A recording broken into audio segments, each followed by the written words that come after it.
Now, artificial intelligence might sound like a far-off sci-fi concept, but it's already here, and it's actually everywhere. Computers are learning to understand us and predict our movements and help in daily chores and tasks.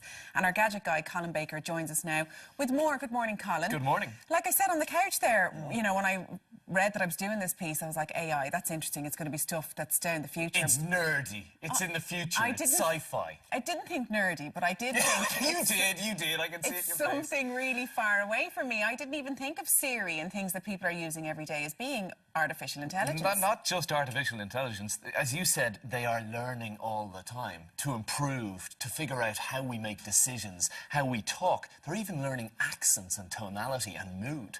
And that's what AI is. It's the ability of computers to learn the way we do when they make mistakes, how to improve, how to evolve, how to get better.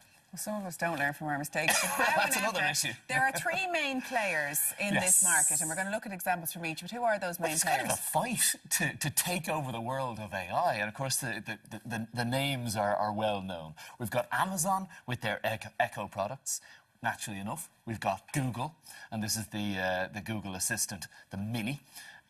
This is the Apple HomePod, and of course we know the name of that AI, Siri. And Amazon is Alexa. So I don't really know if Google is in the market as such because it doesn't have that name that we're synonymous with. Well, that's true, but then Google is linked into so many parts of our lives and businesses. So if you know Google Maps, Google itself, Gmail, our calendars are typically on Google as well. So you've already got that wealth of information and data that it can utilize. It's a bit more subtle and maybe more scary. Right, so how we're going to test these is you're going to ask them each a couple of questions and we're going to see who fares the best. I've been testing. They each have their own strengths, but let's give it a shot. We'll start off with something fairly basic for each.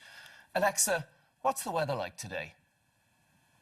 Right now in Ballingarry, it's 8 degrees Celsius with partly sunny skies.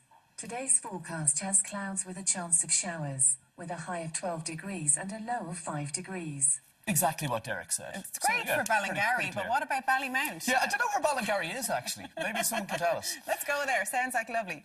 Now, Google. OK, Google, where is Ballingarry? I heard, where is Ballingarry? Actually, I can't show you maps. I don't have a screen. Oh, obviously. OK, Google, how's my traffic to work? On your way to work, there's the usual traffic. The route via R110 is still the fastest. It is 28 minutes by car.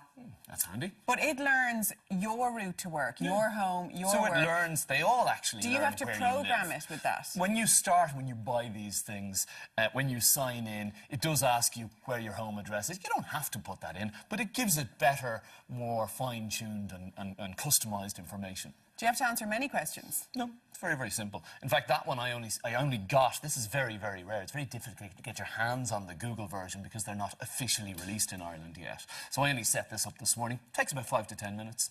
OK, let's move on to Siri. Hey, Siri, what's the square root of 242? The square root of 242 is approximately 15.5563. Now, and that's the correct answer, I assume. Well, in my own head, yes, it does seem to be. I've just done a quick mental arithmetic calculation.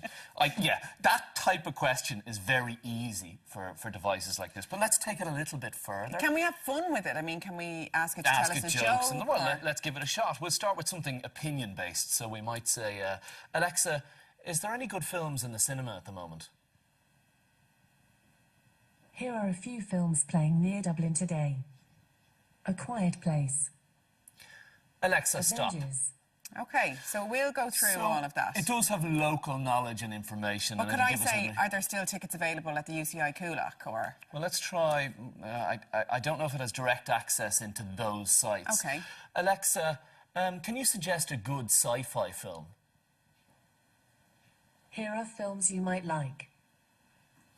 Full Metal Jacket and Peppa Pig, apparently. It has a really, really in-depth knowledge of my film tastes. I know, I'm glad you cut it off there. OK, and what about then something more fun, as we said, like music or a joke? Let's ask it to tell us a joke. OK, Google, tell us a joke. Here we go. Did you hear about the guy who invented the knock-knock joke? He won the Nobel Prize. Nobel Prize. Okay, Knock, okay. knock, It took Nobel. me a while. Good Okay. God. It may not be exactly stand-up material, but it will tell us a joke. Okay. Let's see if Siri can tell us something something a little bit interesting. What about some music? Hey Siri, play some jazz. Now playing pure jazz radio.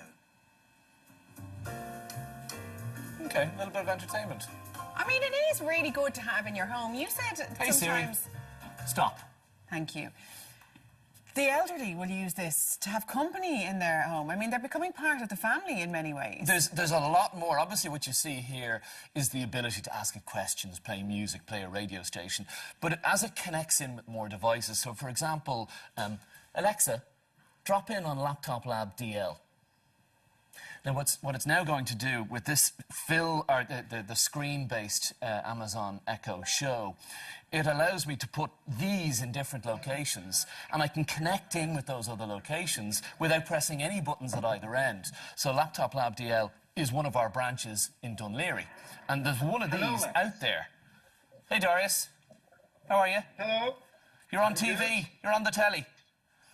Oh yes, I'm very happy. Alexa, end call.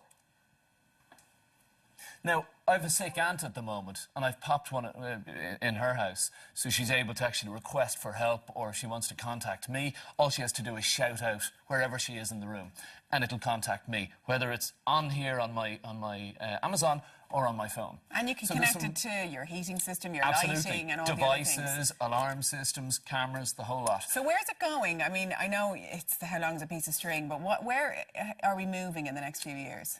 Well, I think the more these devices tie in with the world around us, with the Internet of Things, the more those mundane tasks will be taken over by devices like this. As you said, heating, items in our home, security systems, simple automated processes, even maybe checking our bank statement, cross-referencing, maybe going through emails, organising our calendar and appointments, contacting people for appointments, and obviously it's delving into transport as well. So if you look at cars, they're starting to learn to drive themselves as well. And again, that's through artificial intelligence. So I suppose the happy side of it is that it makes life easier and it takes out the mundane tasks so we can focus on the creative ones. And what's the ugly side that will be cancelled Well, I out as suppose humans? the Terminator, Judgment Day, Yeah. AI of the future, All that Skynet, stuff. all the dark stuff where the world is taken over by robots and suddenly they become smarter than us. Interestingly, Google reckon that by 2028, robots and computers will have the ability to have a wit. To flirt, have the crack. to have the crack, to the They sense won't. of humour. Not so like us, let's Colin, see, not like the 2028, humans. not like you. Colin, thank you very, very much. Coming up after the break, we'll be showing you how to nail the monochrome trend this season over at the catwalk. Stay tuned.